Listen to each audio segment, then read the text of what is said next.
Hey everyone, welcome back to Hammer Time with Nikki and Kate. I am Kate Itassi. And I'm Nikki Marchessault, and I'm back!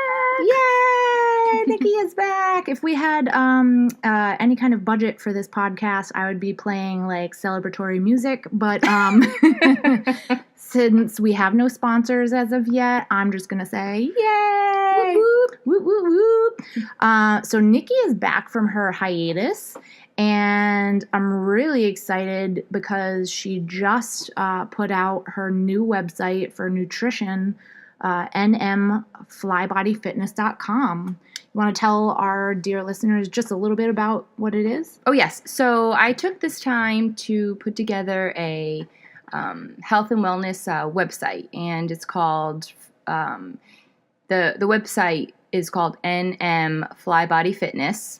And it is a way for me to help women empower themselves through self-love and healthy eating and training their body and mind to be positive and live a healthier life. So what I do is online nutrition and lifestyle coaching. Which I love because you really, and we did a whole podcast episode, a couple of them about self-care and self-love in the beginning. And you are all about trying to just change women's lives in a permanent way, in a life-changing, lifestyle-changing way, where you care more about taking care of your body, taking care of what goes into your body, and your physical fitness, instead of these like crash diets, which everyone gets into, and then everyone regains the weight. So I'm really excited to see how many women you help with this. Well, I am so glad you said that, because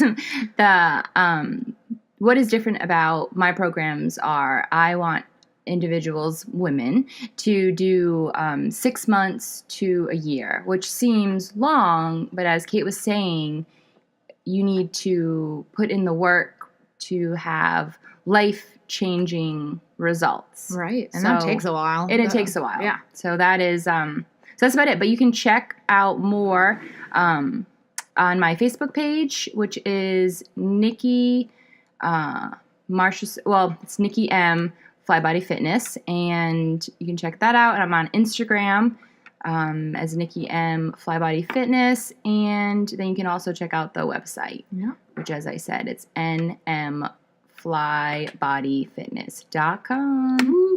Check it out. All right, let's get into it. All right. So this episode of our podcast, which is lucky number 6, is about the division of labor and responsibilities in relationships. And so we were having discussions earlier in the week about how, the gender roles can sometimes evolve, especially nowadays where the nuclear family, the definition of it has definitely changed and evolved, and can sometimes include step parents or same-sex parents, interabled couples. And so there's a lot of feelings that can go into play when you have to divide chores or responsibilities, or if you've got kids, who takes care of what, or if one of the people in the relationship is disabled, like I am now, how you have to change up those responsibilities and what that can mean to the relationship. So I think with any kind of relationship, be it friendship, partnership, or an intimate relationship, there's going to be sometimes some resentment or some hurt feelings if there's kind of like an uneven division of labor. So we're going to get into all that. And I think it's going to hopefully relate to a lot of you guys out there. And as always, we'd love to hear your thoughts on the episode and on the topics. And later on, obviously, if you want to give us any suggestions for future topics, right? But we'd love that. Yeah, but make sure you do, because we're trying to help our listeners with the issues that they're having, as well as the issues we're having. Right. So make sure to comment and put down some feedback so we can make this a better podcast for you, so we're not as annoying or whatnot. And I am so glad. Let me tell you. I thought the first time I was going to do this by myself that it was going to be super short. And it ended up being... It was not. It was not. It ended up being like an hour and a half long, and I'm so sorry for that. And it was just my droll voice going on and on and on. There were no commercials in between. There were no back and forth discussions. So I'm here to rein her in. So let's start the intro. Woo woo! Let's go.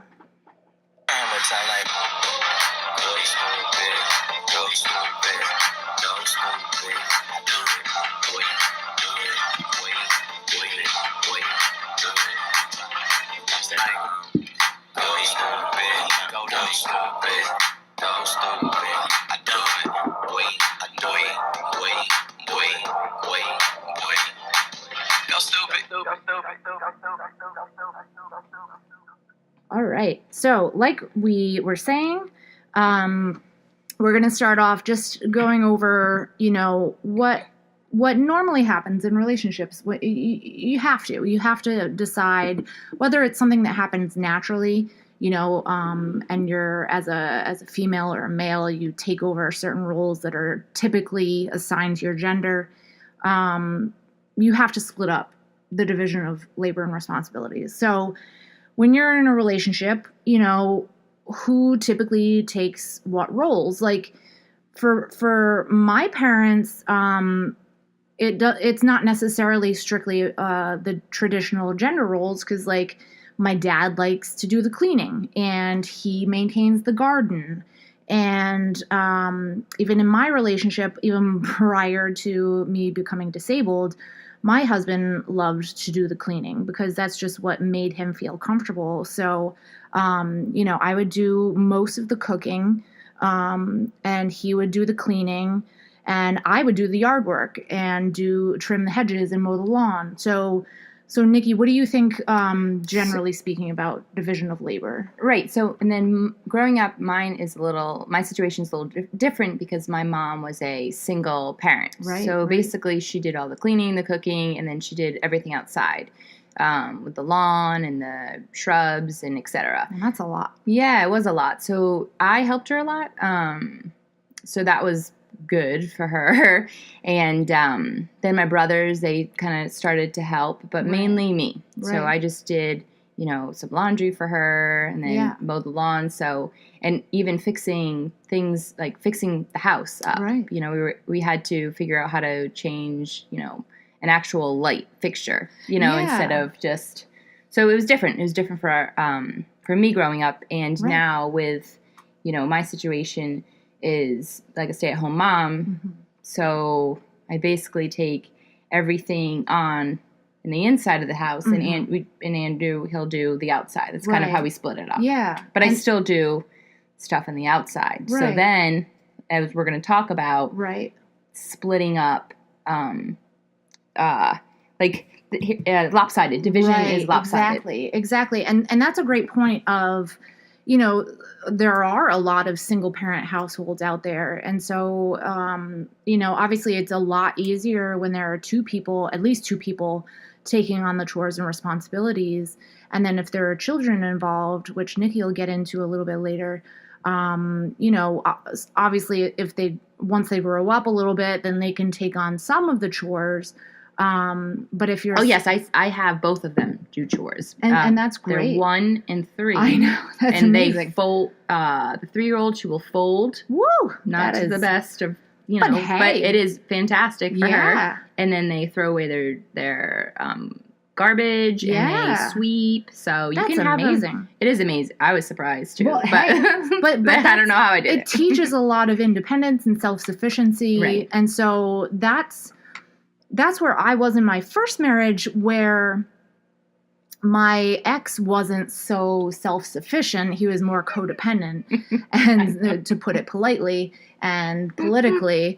And so I, on the other hand, was very self-reliant and self-sufficient and independent. And so because I was used to doing a lot of responsibilities, there was a lopsided division of the responsibilities, and that did breed a lot of resentment in the relationship. But I think it's great when you're a young child and are being taught to be self-sufficient. So I think you're doing the girls a service. Right. And that's how I feel, and that's how I started, because they like to do a lot of things for themselves. And as you said, it gives them some sort of like responsibility and power. Yes, you know, to know sounds that you silly, can, but to know that you can handle it. I remember, not to throw my mom under the bus. I love you, Mom, and thank you for always supporting our podcast. And we love you, Mama. And I'm sure you're going to be listening Mama with J Bear. Yes, you're probably going to be listening with me while I'm saying this. So don't kill me. But I distinctly remember growing up, and she taught me to do the ironing. And I would iron my brother's shirts because he went to an all-boys Catholic school, and they had to dress a certain way. And so at one point, my little feminist brain, I was like, why am I ironing my brother's shirts? Like, he's older than I am, and he's about to go off to college. Why can't he iron his stuff? Right. And it was more of like, I don't think she was doing it to punish me. I don't think she was doing it to force gender roles upon me. But I think it was just how she grew up. And, you know, the women in the family took care of the men's laundry and ironing. And so do you listeners have different family dynamics? And I'm sure you do. And how do you feel about that? Right. But my mom was the same. Even though she was a single parent, I had to take on all the responsibility, but my brothers were able to, even though they were younger, but as you said, like, I would have to do their laundry, and I was thinking too, I was like, what am I doing their laundry for?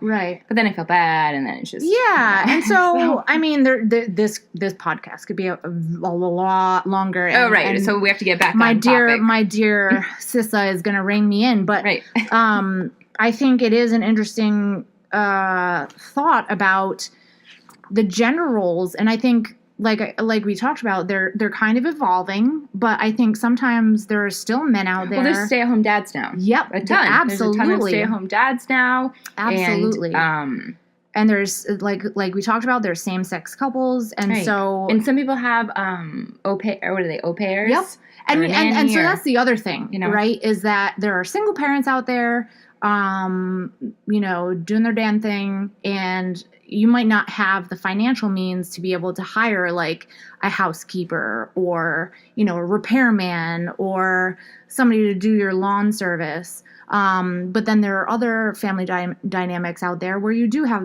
the disposable income to be able to do that stuff. So sometimes the division of responsibilities isn't just between the couple. It can be also, you know, professionals that you hire. Right. And so sometimes that can make it easier, but sorry, you know, I was getting into a different. No. But I mean, I think off. I think it's such a complex issue, and that's why I think it could be such a long podcast, because there are so many different dynamics out there. Yeah, because then you feel bad as a stay-at-home parent, even if you're stay-at-home and watching your dogs or cats or whatever you're watching. So you feel like you have to do everything. Like you feel like you have to clean because you're home. Right. And you have to like always cook dinner because you're home to cook dinner. Right. So then you feel, you know, guilty. Well, not you, but I do sometimes. Yeah, you feel guilty as a stay-at-home parent, thinking that you need to do these things. And sometimes you have to, shell out the responsibility to others sometimes, or delegate. Delegate. Perfect. Yeah, and then there's, you know, the whole thought of stay-at-home parents homeschooling their children, and that's a whole nother thing. That is hard. Because that is a huge responsibility that is not from the typical family dynamic of generations past. And good on you if you're a homeschooler, because that is hard. I've tried a little bit with the girls to even do preschool homeschooling. Another podcast. Okay, sorry, I'm way off topic now. No, but it is. It's really, I think a lot of it is really... it's worth discussion, and it's worth talking about the emotions that become involved, right? So, like, would it matter? Do you think it matters if one person is bringing in more money? Can they kind of like delegate to the other person more responsibilities? So it depends. And so sometimes you think, yes, because my husband, of course, like I do make some money because I am retired and a disabled vet. Right. So I still make some money. But of course he makes more than I do. Right. So technically I'm a stay-at-home mom and I bring in money. Right. But he makes a lot more, so I guess you could feel guilty. Like I said, again, you can feel like, well, I guess I have to do more because he makes the majority of the money, which is silly. It's just kind of... Yeah, and I don't know, it's a hard topic. Right. And I think that could go into its own thing about women, and I think we touched upon it before, and I think in one of my solo episodes, I talked about this feeling of, having to do it all and be it all. Yes, and Gloria Steinem saying, I remember that one. Bullshit. Thank you. Thanks for listening, sis. Great episode. But I was watching, Chelsea Handler had this, yes. I was telling Nikki just a few minutes ago, Chelsea Handler has this mini-series on Netflix, and I think it's called Chelsea Does. And she did one on marriage, she did one on race, she did one on drugs, and I think there was a fourth one, but I can't recall what it was. So the first one was on marriage, and, she's hilarious, and she's never been married, so she kind of, has her own spin on whether it's a valid institution or not. But she was interviewing these elderly folks, and there were several women that she was talking to, and one of them, who had to be in at least her 70s or 80s, was saying that when her husband came home from work and he was the primary and sole breadwinner, she not only had dinner ready for him, but she was fully done up, like in nice, what I would consider going out clothes, and full makeup. And to me... So what do you think about that, ladies? Give us... holler back. Yeah, holler back on that one. And it's not knocking it. And I think that's a generational thing where it was kind of expected, and June Cleaver, No, yeah, and that era of kind of being the perfect housewife and stay-at-home mom, and to me, I think that's a lot of wasted money on makeup. But the other thing is, I don't really like a lot of makeup. Right. So even if I were to put on makeup, that would be totally going out. Yeah. And that takes a lot of time. Oh yeah. Like to get my whole self ready. Like if I'm going to shower, do my hair, do my makeup. Are you going, bitch? You're gonna just wipe it all off after dinner and go to bed, and And then how do you function? Like it's very difficult to move around when you're chasing toddlers, trying to do dinner, and you have like a boob pop out or something, like because you're in like super tight. I mean, clothes. more power to her, and Chelsea was basically giving her props, but I just to me, each your own. Yes, to each your own. But I think. Hopefully, we've come to the point as a species that we don't have to be made up like a Barbie doll for our spouse in order to get their approval or attraction. Now, that's not saying that I don't dress up for my man. Or I don't know. I don't really get it. It's been a rough couple of years. These two toddlers. I'm not really dressing up for anyone these days. I haven't been pregnant or given birth, like especially in quick succession. Right. But I do think that for self-love too, yes. I've noticed that I at least try to dress up once a week for church. Good. Yeah, makes you feel good. For that big man, I get a little spicy. What up? What up, JC? But there is something to say about feeling. Sometimes you can feel more attractive if you even dress up just for yourself. Right, and that's what I like when you feel those supposedly ugly days. We all have them. Yeah, so I try to throw in a little bit of more makeup or wear something a little. But I don't know cuter. about if I'm sweating in the kitchen making a casserole, I'm not a little worried about heels. Right. What my eyeshadow is doing and whether I've contoured enough. But yeah, so I think that was a good one. Thanks. I mean, I think at this day and age, especially if you're in a relationship where both of you are working, which in the beginning of my relationship with Evans, we both were. We were both working, and I liked to cook. I came from, and it is very traditional gender role, but I, to me, the woman cooking for her man was an expression of love. And so me feeding my husband, even if it's not a winning dish, I'm trying new recipes, and he is a very willing participant in trying them all out.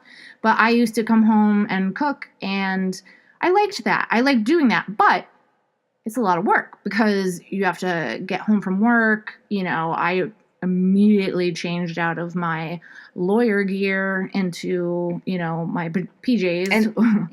And then you start working on the meal, and then you're exhausted, and you have to... We still have the housework. You still have the pups. Exactly. The pup. Right. So you had to... 2 pups to take care of. So it's a lot when both people in the relationship are working.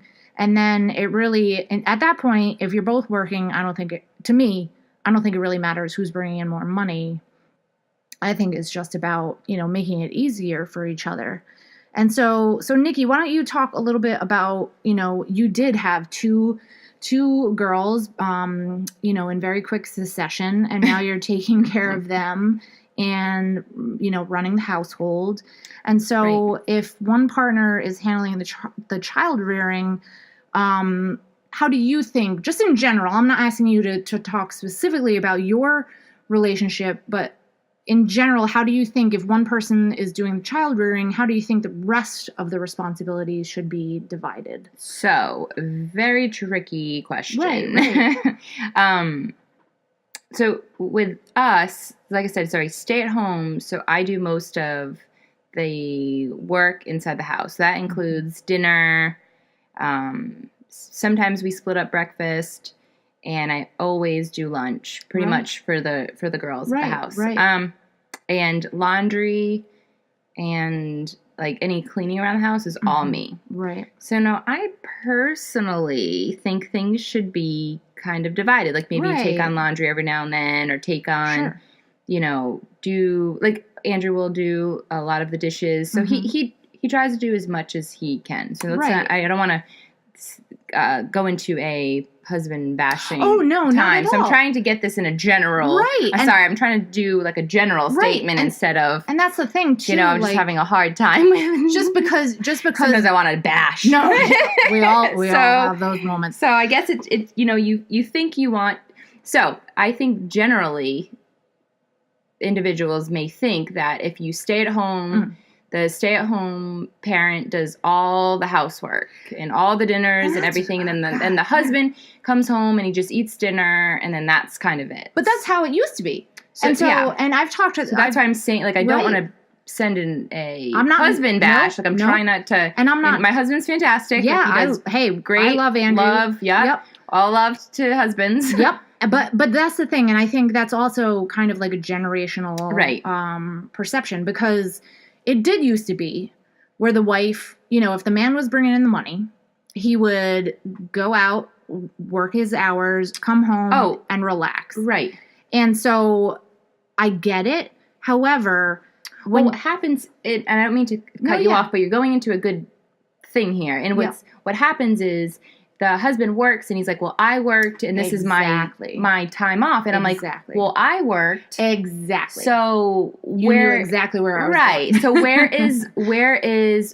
when does my job start? Like, exactly. When do I get, like, when do I clock out? So you technically can't, and now, like I said, I'm trying to make a general statement here. So you can't generally, like, clock out because until the kids go to bed, right? So and one parent, when one parent, and nowadays this isn't just females, but when one parent is staying home with the children and raising the children, that is a job. It's an unpaid job, but it's a job. And so, like you're talking about, Nikki, so you have to you never can clock out because, the kids can wake up, or, when they get put down for a nap, or even at the end of the day, then you're tending to cleaning up the house and doing the dishes and folding the laundry and doing all the other household stuff. And it's like, I get when you come home from work, I get how exhausting it is. I used to work well over 100 hours a week. Right. And I would be goddamn exhausted. And the last thing I wanted to come home to was a bunch of clothes on the floor, the trash overflowing, dishes all over the kitchen counter. Which, mind you, our house is far from that. Oh, God. No. It's like super, almost like perfect. No. You are ridiculous. Comes home. You are ridiculous. Like, I've never seen, I have a lot of friends with kids, and I've never seen a house with 2 small children that looks this perfect all the fucking time. Right. It's, pardon my French. Right. But it's one thing that makes me feel comfortable. Yeah. Like, so that's I'm not trying to impress, but it just makes me feel comfortable. And same with Evans, because he feels comfortable with a super clean house, because it makes him uncomfortable if he sees clutter. So he does it not only to take the burden off of me, but also because that's what makes him feel comfortable.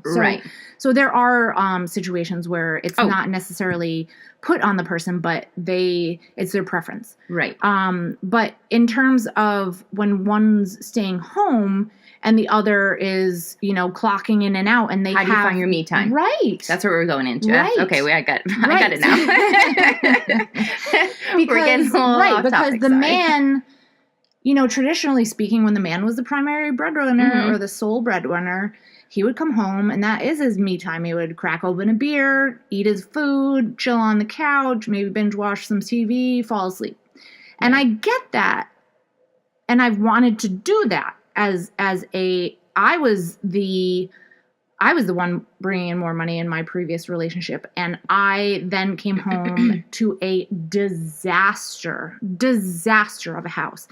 And I had no help. And so I was so resentful, and pleaded and begged for a better division of labor. And it just didn't happen. And that was one of the large reasons of the dissolution of our marriage. But so how did you find me time? Oh God, I didn't. Back. Okay, it's good.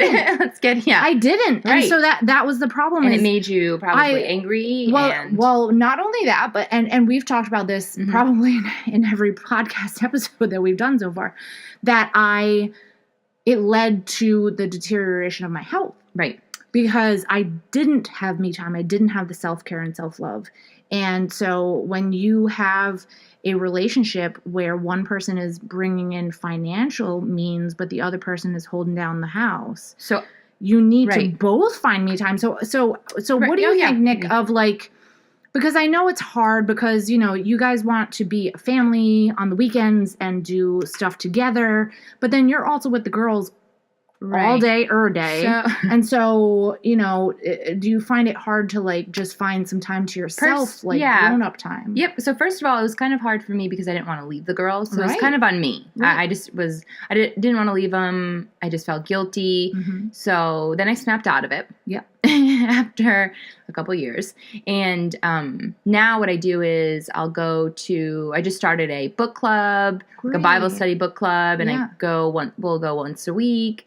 And then I try to do my me time during nap. So my girls nap on the regular, but it's work. Like it took, a lot of time, and some kids do not take naps. Right. So I don't know what I would do without the nap time. Yeah. So I usually use nap time, and then when they go to bed, I try to use that time too, but you're so tired you don't really want to do anything. But I try to keep track. Like it sounds silly, but I try to keep track of like time that I need for myself, because I'm pretty self-aware at this point in time. Well, you're very organized too, and you keep a pretty good consistent schedule, which has to help, because not only you but also the girls to understand what's going on in their day. And I know how I feel. Like if I feel like I'm getting extra grumpy, I take a step back and I'm like, oh, well, I probably need to take more time, or I'm filling up my quiet time with loud things, so to say. Right. So that's how I did it. And then,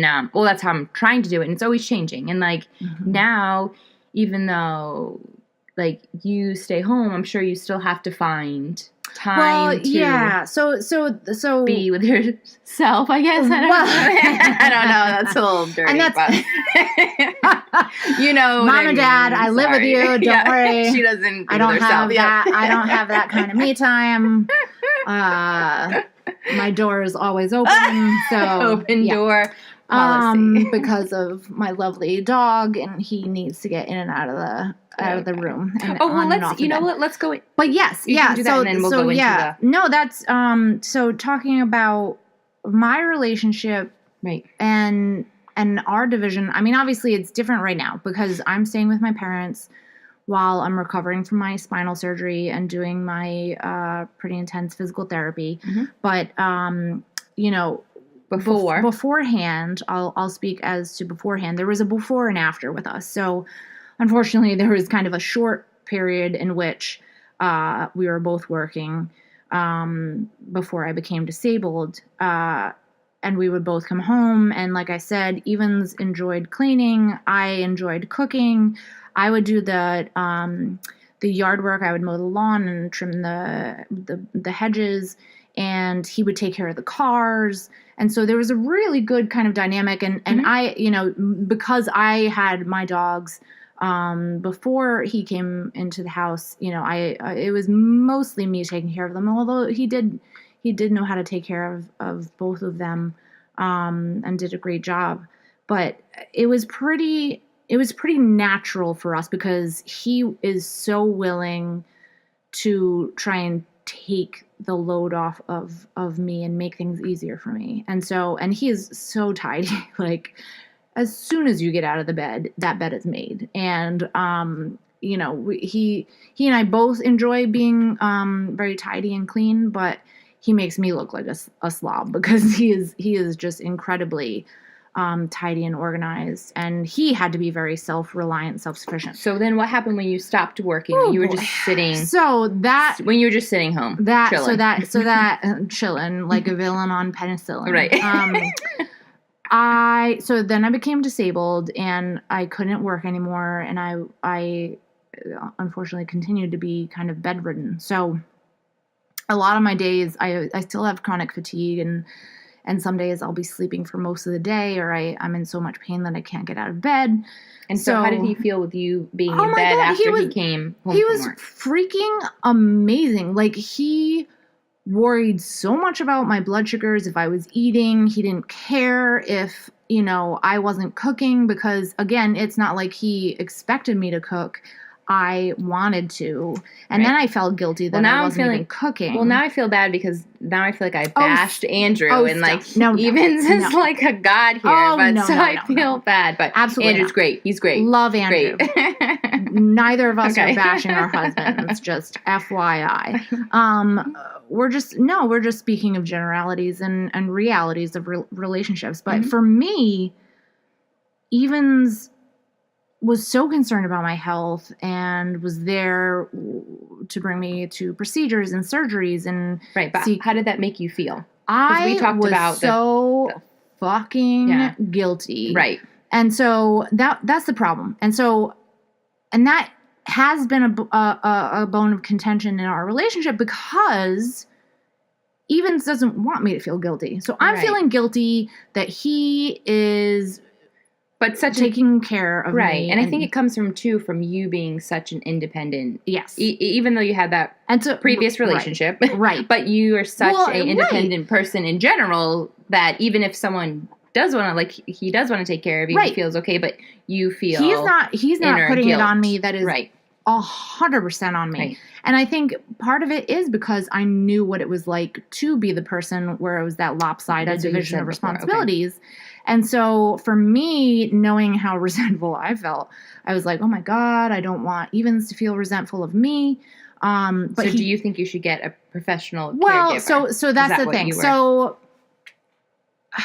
I read this book. It'd be better. And I read this book, and I don't know that we have the financial means to do that. Right. And at this point, I think it's a little premature, like maybe down the line if I'm less able to take care of myself. And right now you're with your parents, so you kind of have them too, and you don't really have they're bringing, take care of anyone else. Right. Not that you have to take care of Evans. No, but my dad's taking care of Jackson, my dog, and my mom drives me to most of my doctor's appointments, and they're also retired though. They're both retired, so it's and a little easier than bless it'd be them. For him. Yep. Go retired people. Woo woo. And they both worked incredibly hard for a long time, so they deserve to be retired. And they just celebrated their 40th wedding anniversary. Actually, yeah. Shoot, happy anniversary, guys. Happy anniversary. I didn't tell you, sorry. And they're going to Italy next month, so that'll be really cool. So, cool. But anyways, professional caregiver. Yes. So I read this book last week by a quadriplegic, Ben Matlin, and he's also a journalist.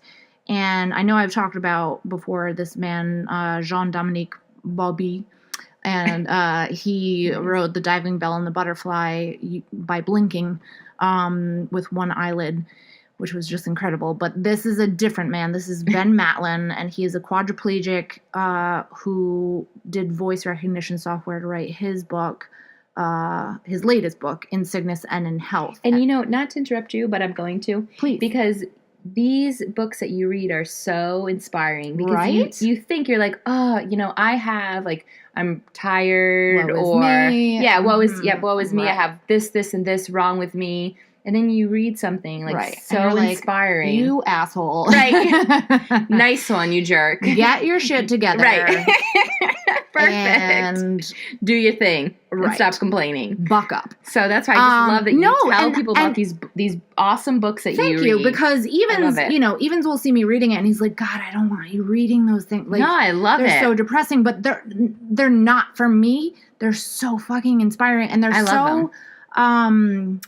What do I want to say? Not that they put me in my place, but they give me kind such of like perspective. They say what you just said. Right. Get your shit together. Sorry. Together. That's okay. I'm gonna be the potty mouth. No, don't worry. Okay. When we're on iTunes, we have the explicit warning. Don't worry. Yeah. For anyone listening on our website, sorry, but if you listen on Google Play or iTunes, it's gonna have that explicit warning. Perfect. Thank you. So, but yeah, it's like, get your stuff together, and even my counselor said that. She was like, you know what? You should allow yourself to feel your feelings of being sad at your situation, your loss of independence, your difference in quality of life, all that stuff. However, you're not dwelling in self-pity, and you've got perspective. You're not... And it comes with your mindset. Right. Like, I tell you a lot of times that you're extremely positive for the situation that you're in, and it all has to do with your mindset. Like, like you could be sitting down and be like, oh, whatever, I'm just going to lay and sleep all day. But you're like, no, I'm going to write a book, and I'm going to try to help other people to see and inspire them. Yeah. Which I think you're doing a great job. Well, thank you. Can't wait for your book to come out. Thank you. Yeah, I'm actually, I sent the first 10 chapters to a copy editor, an amazing copy editor in New York, and she's going through those right now while I finish out the last 5 or 6, editing those and then sending them off to her. Then once that happens, I'll be sending them to literary. All right. And it's always like someone has...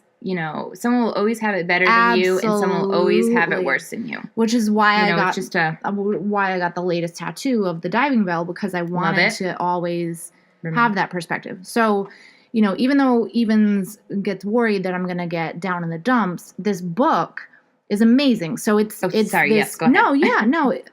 It's this quadriplegic journalist, and he has had a muscular atrophy condition since he was born. So he has never, I think by the time he was 2, he couldn't walk. So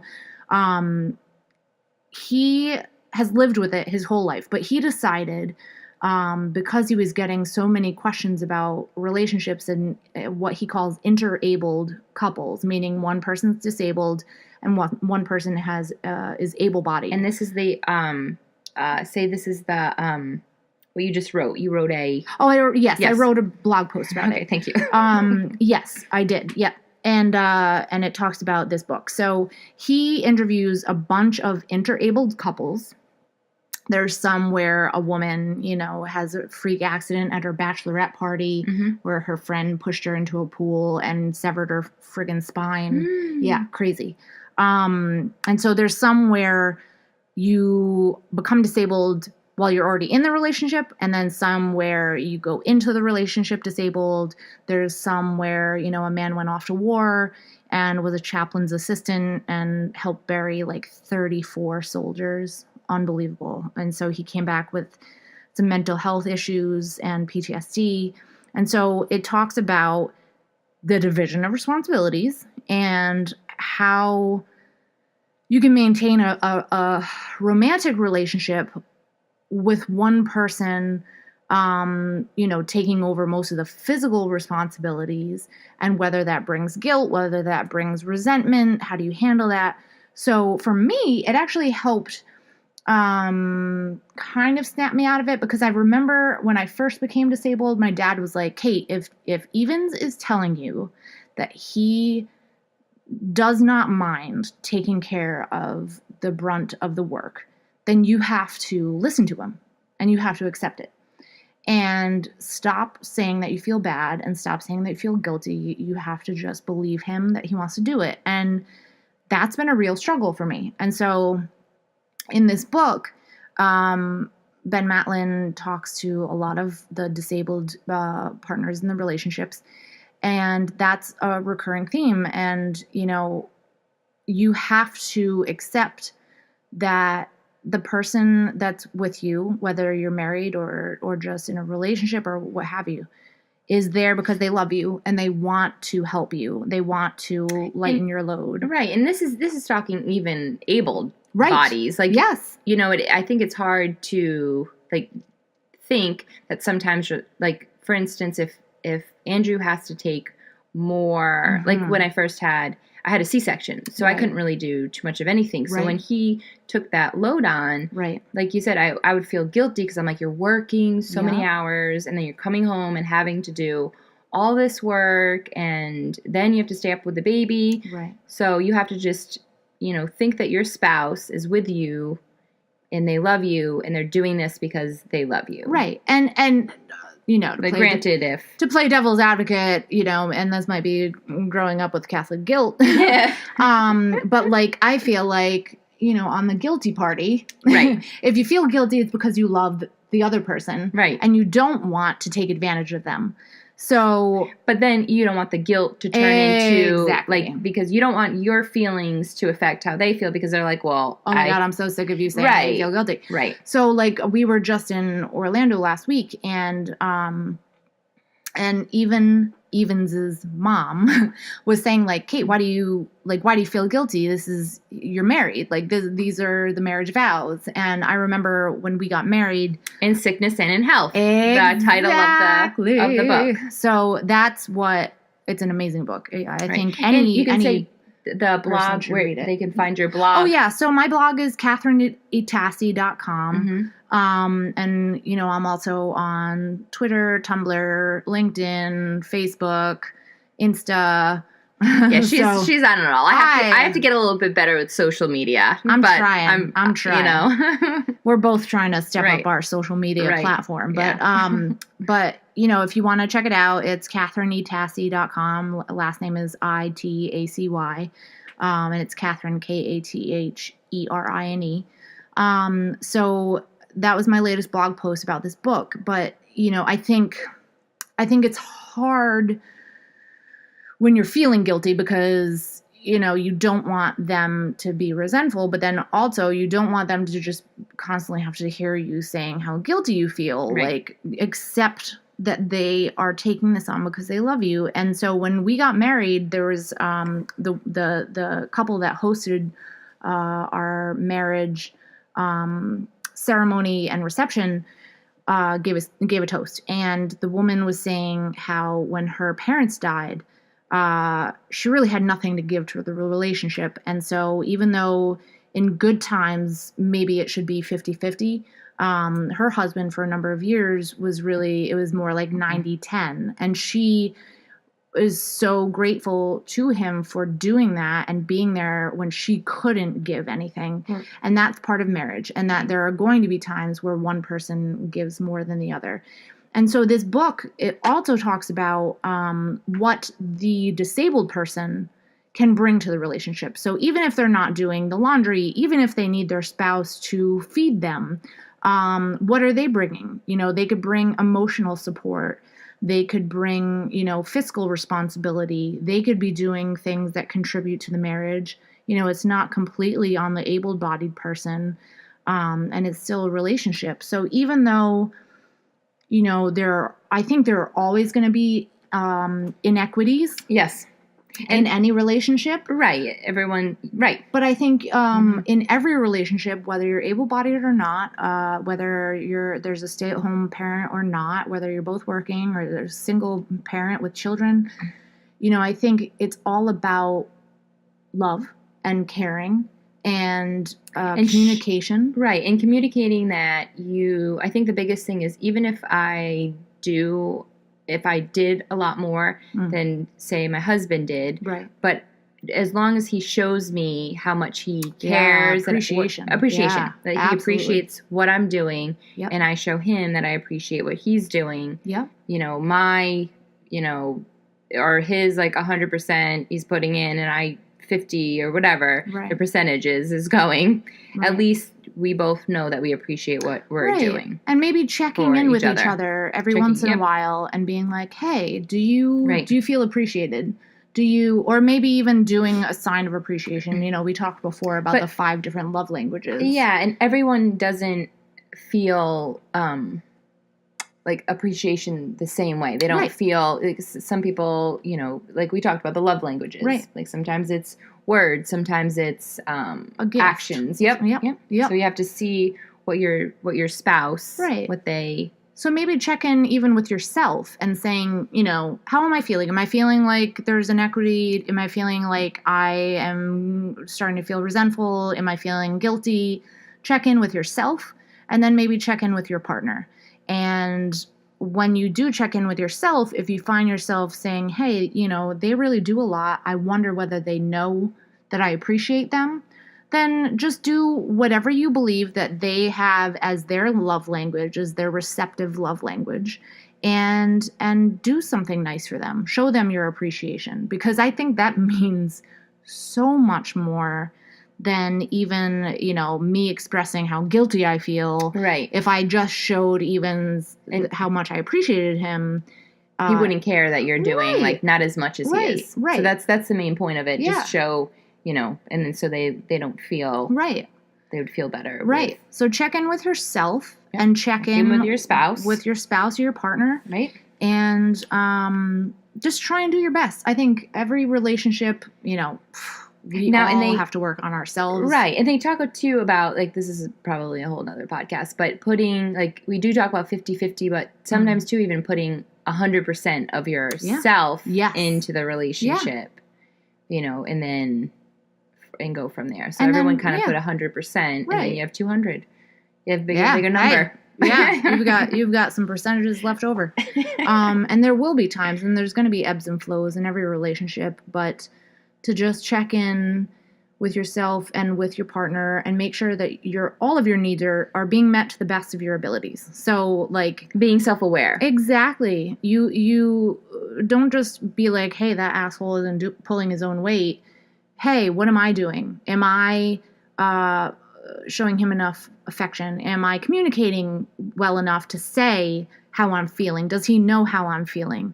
Or is there a way that I could ask for help? I think a lot of times, that was a big problem for me that I'm still learning, is being able to ask for help. And I think asking for help in the right way. Yes. Like not exactly. Yeah, not demanding. Hey, asshole, come over here and do the dishes. Right. So, you know, I guess to be tactful. Yeah. In your ways. And respectful. Respectful.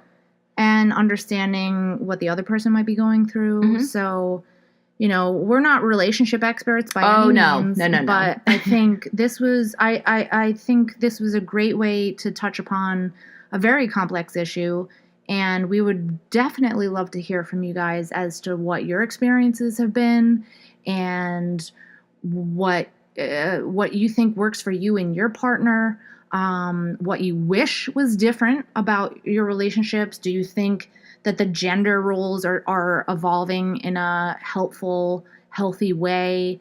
We'd love to hear your opinions and your experiences and your thoughts. So like we said again, make sure you contact us or leave a comment if you have any thoughts on today's episode or an idea for future. Absolutely. And you can follow us on our website, Twitter, Facebook, Tumblr, Google+.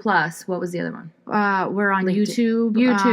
iTunes. Yes, YouTube, iTunes and Google Play. Google Play.